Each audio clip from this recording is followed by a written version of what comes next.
Cette semaine, on est chez Kiki Jardinerie et on accueille mon amie Maude qui nous présente son projet L'Assembleuse. Bonne émission!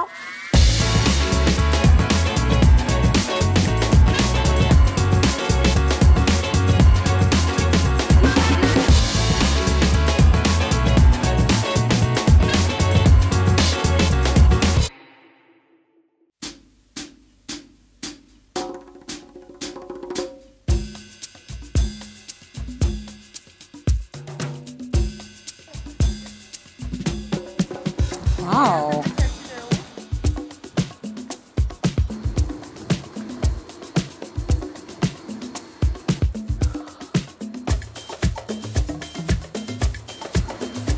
Ça sent bon.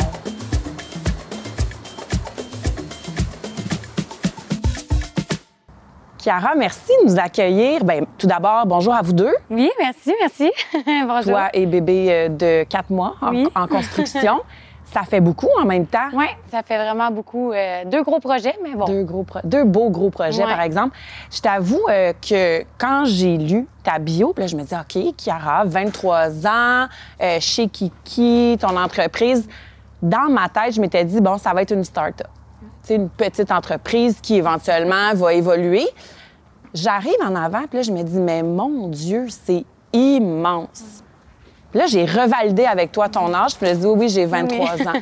Moi, je suis flabbergastée. J'aimerais vraiment ça que tu me parles de ton parcours. Qu'est-ce qui t'a amené ici? Je te dirais que c'est vraiment mon père qui m'a vraiment poussée là-dedans. Dans le fond, en 2021, quand j'ai parti les serres, j'ai parti la première année, puis on s'était dit, ça va être une petite année, on va faire ça relax. Puis ça a été une super belle année. Puis à la fin de l'année, je me suis dit, il me manque vraiment beaucoup de connaissances. Il faut que j'aille à l'école. Fait que j'ai été à l'école en horticulture. J'ai fini en octobre cette année. OK. Puis là, à partir d'octobre, on a fait toutes les démarches pour l'achat du terrain de mes grands-parents. Puis tout est venu après. Tout a avancé, puis on a décidé d'ouvrir avril. Puis depuis ce temps-là, ça part. Fait que dans le fond, puis, c'est une entreprise familiale. Oui, exactement. pour Mes toi? grands-parents, ils font du gazon depuis 2002. OK. Gazon, cèdre qu'on cultive ici. Puis nous, on fait de la grande culture aussi depuis toujours, depuis 4 générations. Fait que... Puis quand tu parles de tes premières serres, est-ce que ça se situait ici? Oui, c'était vraiment ici, là, mais j'utilisais vraiment juste une serre. Là, j'en utilise 4. OK. Fait qu'on s'est dit... Puis la bâtisse, est-ce qu'elle était déjà construite? Oui, elle a été construite en 2014, puis en même temps que la cabane à sucre. Puis c'est ça. Puis elle servait à quoi avant que toi t'emménages? Elle était vide. Elle était vide. Ouais, mes Elle grands-parents, t'attendait. Oui, c'est ça. Elle m'attendait pas mal. Elle attendait que quelqu'un vienne pour plonger là-dedans. Là. J'adore ça. Fait que toi, dans le fond, quand tu as terminé ton secondaire, est-ce que tu dis, parce que ça fait quand même moins longtemps que moi, on va se le dire. Ouais. Quand tu as terminé ton secondaire, est-ce que tu t'envisageais éventuellement d'entreprendre? Pas en tout. Moi, je m'en allais étudier pour travailler dans les CPE en garderie. OK. Fait que jusqu'à COVID, j'ai travaillé dans les garderies. OK. Puis après ça, là, m'amener, je trouvais ça loin de travailler à Montréal. Je trouvais ça loin d'être de ma famille. Ouais. Je voulais retravailler dans l'agriculture. Puis c'est là que ça a parti. Toi, tu es native de Mirabel. Saint-Joseph-du-Lac, en fait. Saint-Joseph-du-Lac, Ouais, mes grands-parents, ils proche étaient de chez nous. pommiculteurs. Wow! Ouais. J'adore ça. Puis là, les services que tu offres ici, parce que je t'avoue qu'on a fait un tour rapidement. Je vois que, bon, tu as beaucoup de fleurs, tu as aussi tout pour créer ton jardin. Création de jardin, on a des arbres, des arbustes. Pour la première année, on s'est dit, OK, on va partir la base. Ouais. Puis aussi, en octobre, on a décidé de planter 150 000 bulbes de tulipes. Je m'en allais là. Ouais. Parce que là, c'est comme... ben, c'est pas une mode, là, mais je trouve ça vraiment le fun. On est comme de retour à l'autocueillette. Ouais. Puis pendant un bout de temps, bon, on avait comme les fameuses l'autocueillette de pommes, Ouais. de citrouilles en saison. Mais là, de plus en plus d'entreprises, ils vont planter leurs fleurs Ouais. dans l'optique d'être cueillies Oui, vraiment. par le public. Comment ça a été, ton année? Super bien. Pour vrai, ben là, ça a été la fin de semaine passée, ça a été notre plus grosse fin de semaine, là, le 18 au 21. Est-ce que les là. gens se déplaçaient pour ça? Oui. Wow! Oui, vraiment. Là. Puis en fait, c'est ça qui a créé beaucoup de visibilité aussi pour le centre jardin. Parce que je pense qu'on n'aurait pas touché autant de personnes. Ouais. Ouais. Je suis d'accord, parce que votre image de marque, honnêtement, tu sais, pour un centre de jardin, généralement, qui est comme destiné à une clientèle un petit peu plus âgée, Ouais.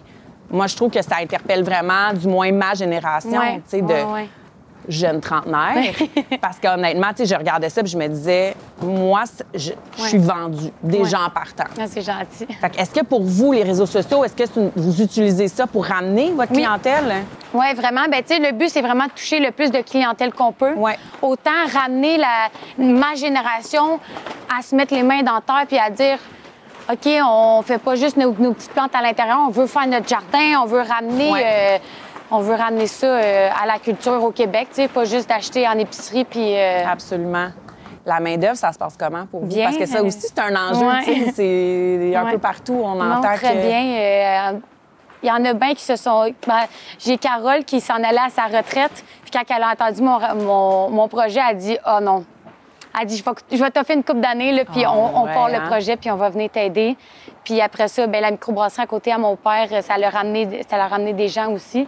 Fait que pour l'instant, Parce qu'elle est vraiment à distance oui, vraiment, de marche, on est à 1 minute à pied. Puis là, j'ai vu que vous vendez des bières de la microbrasserie Oui, ici aussi. exactement. Ouais. Est-ce qu'à la micro, ils vendent de vos Ils produits? vendent non, pas de nos produits, mais dans le fond, on essaie surtout d'envoyer les gens à la microbrasserie qui aillent acheter leur bière là-bas, à la boutique et tout, parce qu'eux, ils ont 12 sortes de bières, fait que c'est le fun pour eux autres d'avoir aussi cette visibilité-là, mais autant des deux bords qu'on se lance la balle. Là, Puis, tu sais, tantôt, tu me parlais qu'il y avait, tu sais, là, je vois, il y a des fines herbes, vous avez un jardin aussi. Est-ce que ces produits-là sont utilisés à la microbrasserie aussi? Oui, on a Sabrina qui est en train de faire tout notre jardin pour la microbrasserie. Moi, j'ai fait le jardin l'année passée, mais là, cette année... Oui, non, garde. T'as assez à gérer. J'ai atteint les projets à faire pour cette année, mais c'est ça, hier, elle a tout fini de le planter.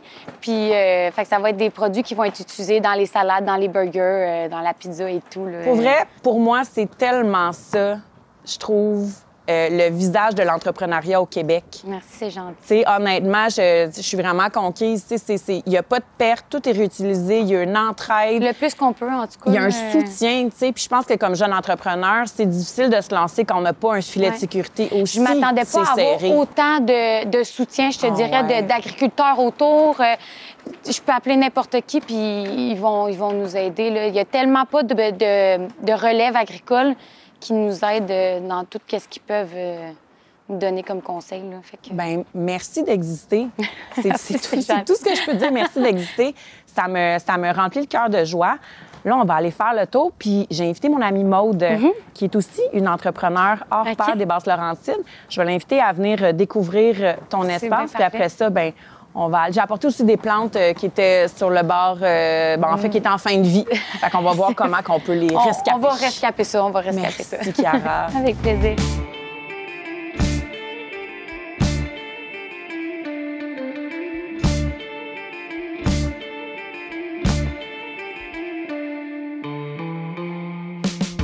C'était-tu comme ça ici, non, quand t'es arrivée? Pas. C'était tout en pruche. Tout le magasin était en pruche. Puis il était vraiment utilisé, là, juste les 2 petites caisses à l'avant ici. OK. Puis dans le fond, quand on est rentré ici, moi, j'ai dit, je veux qu'on mette de la couleur.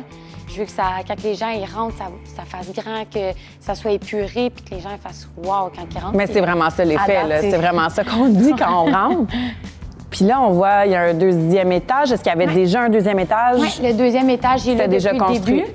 Moi, mon bureau, il est en haut, parce que je fais toute ma comptabilité et tout. Parce que tu fais ça aussi. Je fais ma comptabilité aussi. Mon appartement est à droite. On est avait de déménager dans pas longtemps, mais pour l'instant, on habite là. Puis chez nous, on a des travailleurs guatémaltais. OK. Puis ils habitent à gauche ici.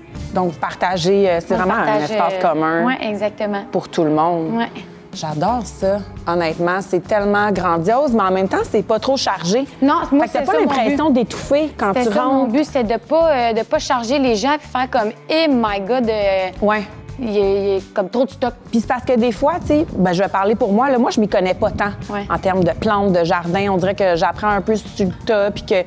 Fait que des fois, quand il y a trop d'affaires, on dirait que je trouve ça hyper intimidant parce que tu te dis, OK, ben là, j'ai le choix entre 48 produits. Je sais pas par où commencer. Oui, non, c'est normal. Là, je pense que tout le monde qui part dans les plantes, c'est ça. Là, il y a 40 sortes d'engrais, 8 sortes de terre, puis 40 000 plantes. Oui, c'est ça. Penses-tu que tout le monde a le pouce vert? Ça se peut-tu quelqu'un qui a pas le... Ah oui. Tout le monde est capable d'apprendre. Ah oui, OK. J'aime ça, ça me donne espoir. Oui, oui. J'ai envie d'essayer ta merch parce que je la trouve trop belle. Bon, on va aller faire OK, ça. on fait ça. Oui. Oh, que c'est beau! Moi, j'aime ça, les cotons wattés, quand ils sont tous doux en Ils sont vraiment doux, ceux-là. C'est ça.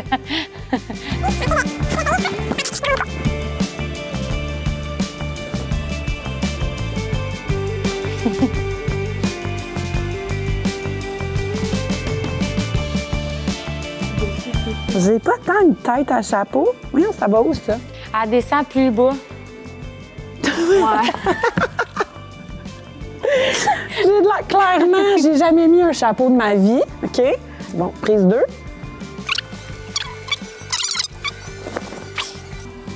Parade de mode.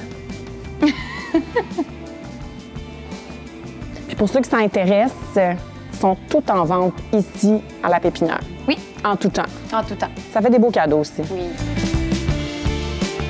Ils font même des petits kits. Pas pour moi, là. Moi, c'est fini.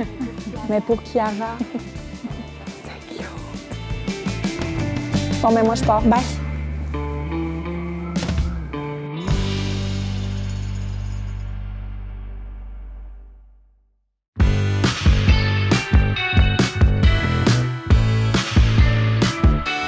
Maude, merci d'avoir accepté mon invitation. Mon Dieu, quoi d'autre t'aurais fait de mieux, en fait? Honnêtement, cet après-midi, rien. Probablement que je me serais prélassée sur ma terrasse en me sentant coupable, mais là, je suis ici avec toi dans le champ de tulipes. On se sent pas coupable. Ben non. Ben, on se connaît depuis un petit bout. J'ai relu ta biographie, puis je me rends compte que je ne te connais pas tant que ça, en fait. Ah, c'est beau. C'est beau, Parce hein? que la vie, c'est plein de mystères. C'est plein de mystères. Je ne savais pas que tu as commencé ta carrière à Télé-Québec en faisant des voix hors champ. Ouais, quand j'étais petite, j'avais, c'est comme, je pense, en 4e année. Jusqu'à ma 6e année, à peu près, ma mère a travaillé à Télé-Québec, ouais, puis je faisais la voix des pubs internes pour les enfants. J'étais comme la voix jeunesse de Télé-Québec. Radio-Québec, Est-ce c'est dans le que temps. tu faisais partie de l'Union des artistes? Est-ce que c'était vraiment comme... Bien, c'est vraiment comme ça que j'ai commencé. Puis après ça, je me suis intéressée au jeu, j'ai suivi des cours de théâtre. Puis là, après ça, je me suis dit, ah oui, je veux vraiment faire ça dans la vie. Ouais. Fait que j'ai continué. Ouais. Puis là, tu as fait ton cours de théâtre. À quelle école? J'étais allée au Conservatoire d'art dramatique de Montréal. On dirait que à chaque fois qu'on dit conservatoire, je voulais que ça soit toi qui le dise. Parce qu'il y a comme une espèce de prestige qui vient Oui. avec le conservatoire. Honnêtement, oui. Parce que c'est, il y en a pas beaucoup des écoles de théâtre au Québec, premièrement. Puis il y a beaucoup de demandes, Ouais. peu d'élus parce que c'est des petites classes, des classes de 10-12. Puis c'est sûr que l'École nationale de théâtre et le conservatoire, il y a comme quelque chose, il y a comme un bagage qui vient avec ça. Puis moi, c'était vraiment mon target, le conserve. Et j'y suis allée et donc... Tu as été acceptée.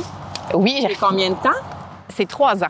Donc, le conservatoire, c'est universitaire. OK. Fait que c'est comme l'équivalent d'un bac, mettons, en jeu. Un bac en jeu. Ouais. Puis après ça, on fait quoi, Maude, avec un bac en jeu? Ben c'est ça l'affaire. On peut faire plein de choses. Ouais.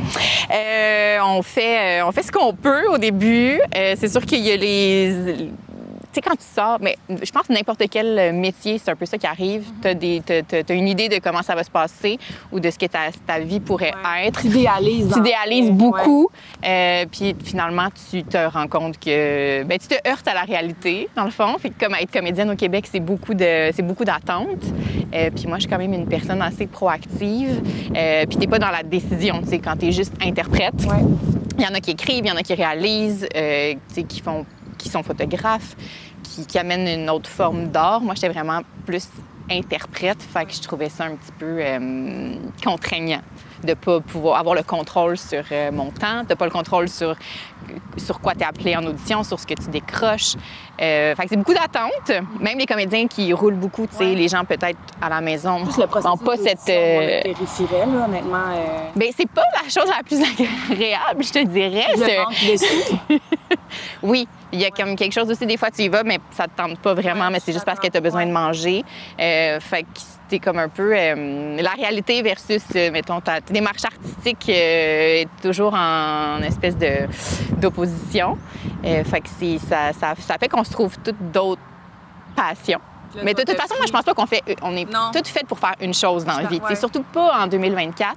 Je pense qu'on peut faire tous plein de choses puis que plus c'est diversifié, mieux c'est. Pas pour rien, tu sais, que les gens ne restent pas longtemps dans les mêmes emplois. Là, on parle beaucoup du domaine artistique, mais peu importe, je pense, dans la société en 2024, on a besoin de se nourrir de plein de choses. Puis ça se peut, tu sais.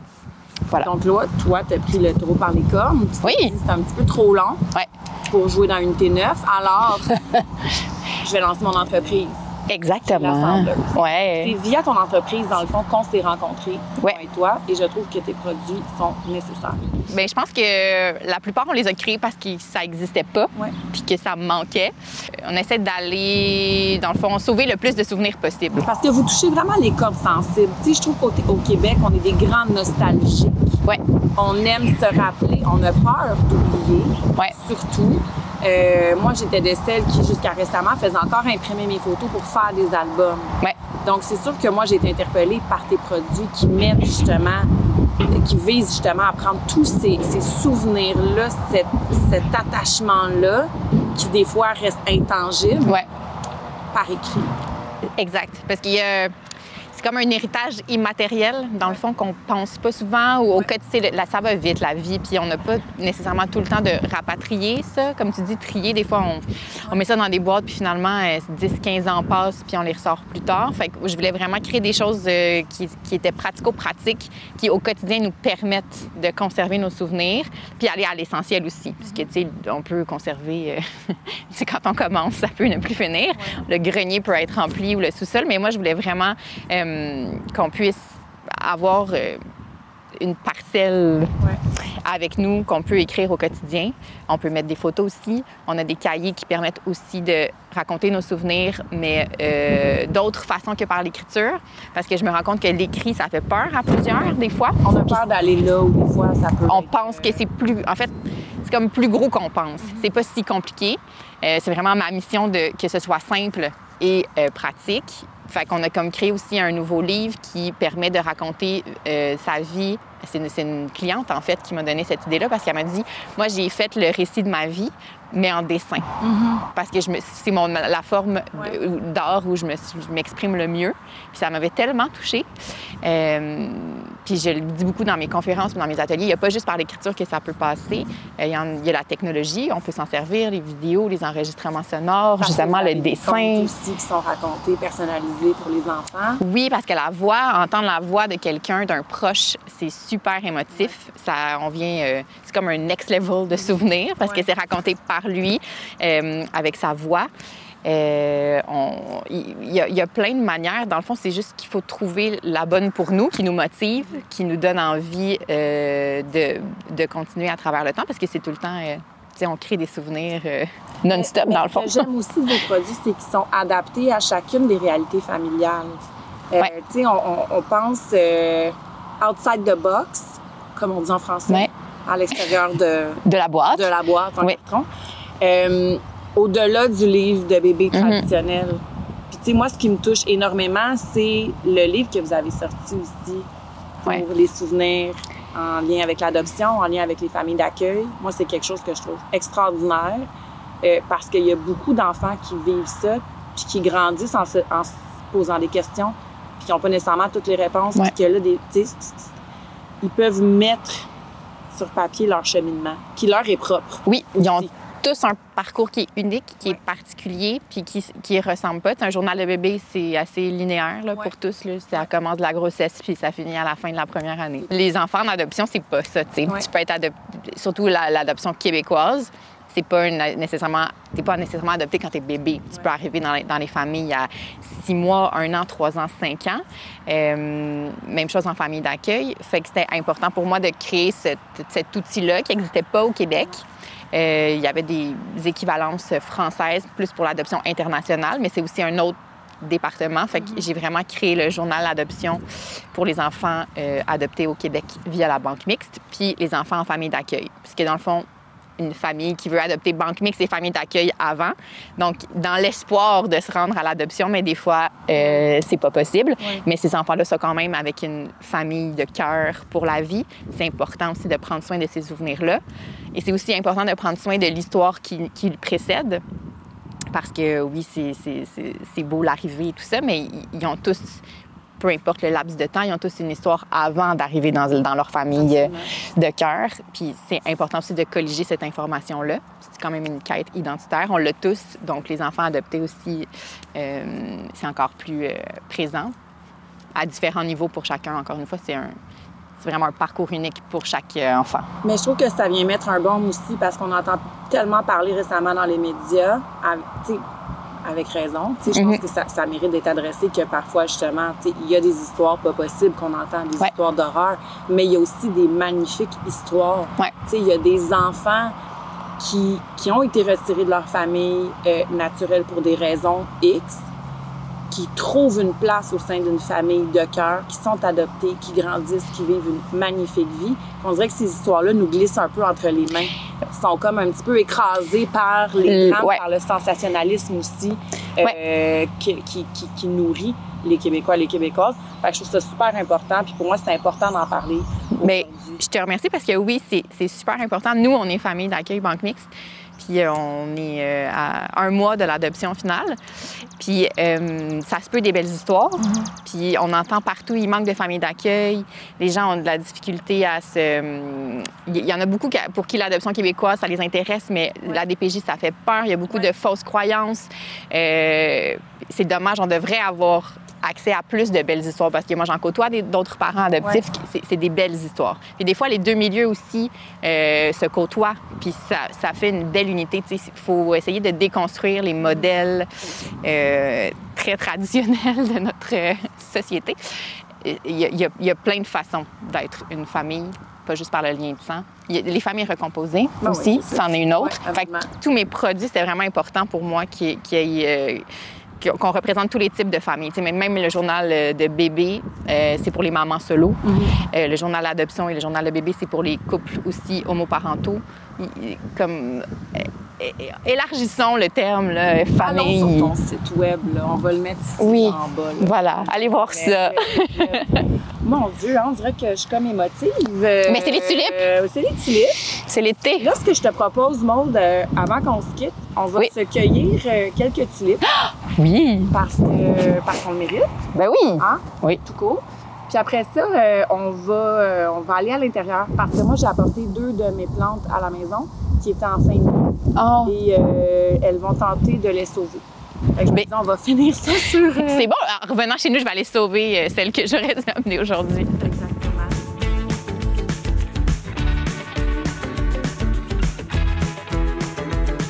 J'ai jamais cueilli de tulipes de ma vie. C'est avec toi que je fais ça. Puis là, idéalement, le bulbe ne vient pas avec. Mais si le bulbe vient avec, on a juste à leur donner en avant. Ils vont leur planter? Ouais. OK. Ah. On entend des petits Comme tu...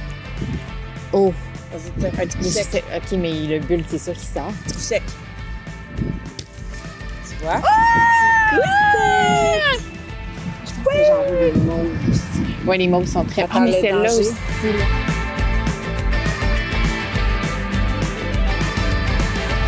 Voilà.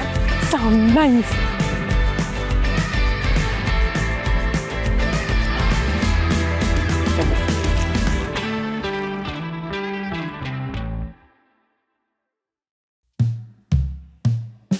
Chiara, je t'ai apporté une survivante, une survivante que j'ai laissée. En fait, je l'ai oubliée dans le coin de mon salon. Je me suis beaucoup occupée de mes autres plantes, sauf elle. J'ai pensé l'amener en boutique aujourd'hui. Le rempotage, c'est pas un service que vous offrez d'emblée, mais vous donnez des bons conseils. Donc là, je suis toute oui, parce que je veux savoir c'est quoi son problème. Je te dirais que le gros problème, c'est vraiment que tu as oublié de l'arroser. OK. Un petit peu, Une hein? petite gorgée dure à avaler, mais c'est correct, on l'assume, on l'assume. Fait que dans le fond, là, vu qu'elle a été bien sec, quand tu la lèves, elle perd tout son terreau. Fait que là, c'est pour ça qu'on va essayer d'y redonner un bon petit terreau, un petit peu humide qu'on a humidifié. Fait que là, on va tout mettre ça dans le pot là-dedans. Attends, mais t'as humidifié ta terre? Juste un petit peu. Juste pour dire. OK. Parce qu'il faut pas qu'elle soit trop mouillée, faut pas que ça soit de la boîte non plus. Parce que quand je la retransplante, j'y mets vraiment beaucoup d'eau. Ça se peut que je mette trop d'eau? Parce que là, mettons, elle est décédée. Tu sais, le but, là, c'est que après quand vous prenez votre terreau, là, c'est qu'elle fasse une petite boule, là.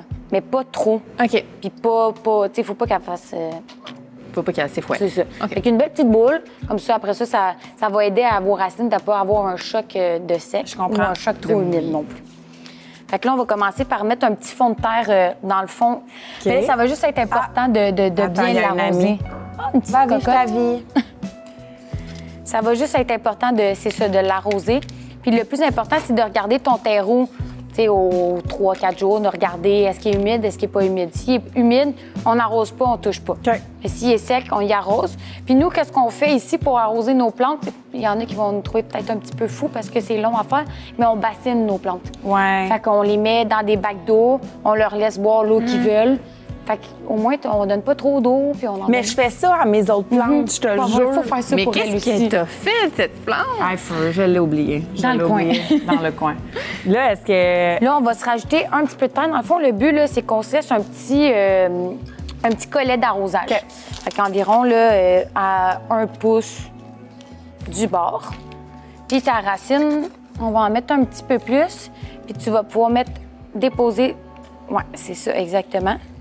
J'ai-tu besoin Comme de ça? dans le fond? Non, non, pas tant, parce qu'elle va juste être plus écrasée. OK. Fait que lousse comme ça, je vais te la tenir comme ça. Merci. Puis là, je remplis le reste. Exactement. Tu vas pouvoir prendre la terre aussi, si je vais t'aider. Hein. Je vais tenir ça, moi. Travail d'équipe, mon Dieu, j'aime ça. Pas besoin d'être 3 pour... oui, c'est ça. Faut pas décourager les gens à la maison. Fait comme ça. Nous, on fait juste lui donner des petits... Juste pour qu'elle soit stable un petit peu, là. Une petite cocotte. Comme ça. On va y en donner un petit coup de main. Puis nous, on donne 1, 2, 3, 4. Comme ça, les racines dedans, ils sont capables de trouvent leur toutes place. se mettre dans la place. Puis si jamais aussi, tu voudrais l'aider un petit peu plus, peut-être un petit tuteur, là, un jour ou l'autre, qui va l'aider à se tenir un petit peu. Puis de l'arroser à la maison. Parfait. Merci Ben, avec infiniment plaisir. pour la Avec belle plaisir, visite. C'était plaisir. vraiment une super belle journée. Mais Maud, merci. d'avoir été Merci à avec toi. nous. C'est super Oui, beau. merci, c'est Je très reviendrai gentil. certainement. On repasse demain. Ah oui. Bonne fin de saison. Ben merci beaucoup. Puis on va se recroiser, je te dirais, à l'automne, on ira prendre une bière. Bien sûr. À la microbrasserie. Je peux-tu venir, moi aussi? Ben oui, ben oui. Tellement. Puis à l'automne, je serai plus enceinte, fait que je vais être capable de boire de la bière.